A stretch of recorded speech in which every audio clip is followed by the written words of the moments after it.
আজকে আবারও চলে এসেছি সেই হাগনাগাড়ি শিশু নিকেতনের পাশে জাহাঙ্গীরের হোটেলে গুড খাইবার বলে না কোনো পরোটা আমাদের লেগে ভাজেইনি।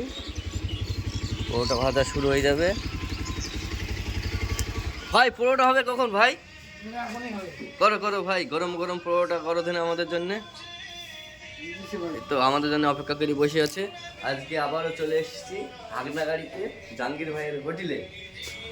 তো বন্ধুরা তোমরা দেখতে থাকো, আমাদের জন্য গরম গরম তৈরি হচ্ছে, আসার সঙ্গে সঙ্গে রেডি।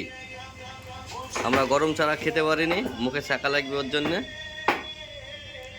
এই তো বসে দিল, তার সঙ্গে সঙ্গে চলে এসছে আমার সেই মিরাজুল ভাই।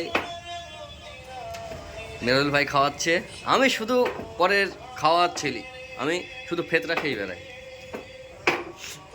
কোনোদিন দেখতে পাবো না যে বিল আমি দিয়েছি, শুধু ইয়ার আর খেয়েই বেড়াবো। তাও যদি খেয়ে খেয়ে যদি 2 পয়সা যদি বাঁচে নাকি ভাই। এ আমাদের পরোটা অলরেডি শুরু হয়ে গেছে। আমার বড়দা কাজ করছে মনোযোগ দিয়ে।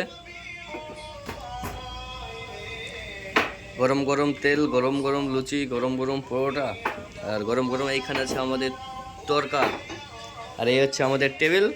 এই টেবিলে বসে এখন আমরা খাবো। শুরু হয়ে গেছে ভাজা।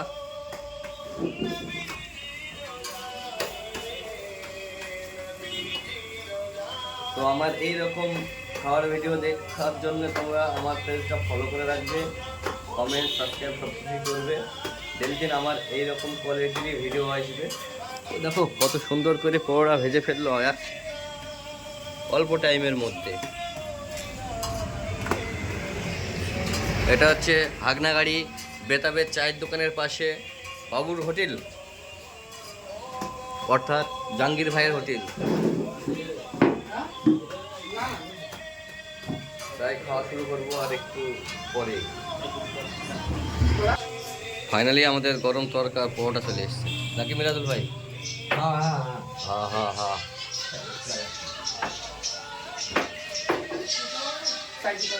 খাওয়া শুরু করবো।